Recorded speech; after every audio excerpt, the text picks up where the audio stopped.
On October 13, 1972, a Uruguayan Air Force Fairchild FH-227D aircraft took off from Montevideo, Uruguay, headed for Santiago, Chile.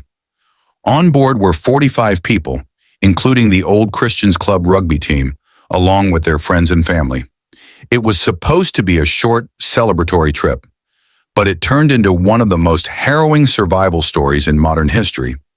As the aircraft neared the Andes Mountains, it encountered worsening weather and poor visibility. A tragic navigational error led the pilots to believe they had already crossed the mountain range. They began to descend far too early. Hidden among the towering peaks, the plane slammed into a ridge and broke apart. 12 people died instantly in the crash. The 33 survivors found themselves stranded over 12,000 feet above sea level in one of the most inhospitable places on Earth, the frozen heart of the Andes. With no winter clothing, no radio communication, and almost no food, they faced a brutal reality. Temperatures plunged well below freezing at night. Their only shelter was the shattered fuselage of the aircraft. The food supply was meager, a few chocolate bars, some bottles of wine, and little else.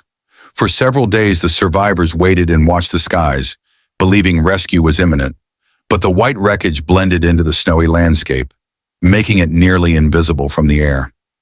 After 8 days, a small transistor radio brought devastating news. The official search had been called off. The world believed they were dead. As hunger and exhaustion took hold, the survivors were forced to confront a horrifying truth. They would not survive without food. With no vegetation or animals in sight, they made a collective decision to do the unthinkable.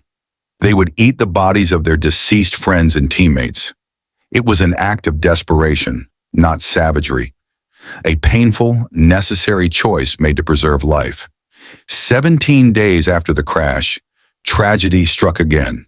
An avalanche buried part of the fuselage while many were sleeping, killing 8 more people. Yet the group's will to survive remained strong. By December, with no sign of rescue, 2 of the strongest survivors, Nando Parrado and Roberto Canessa, set out to cross the Andes on foot.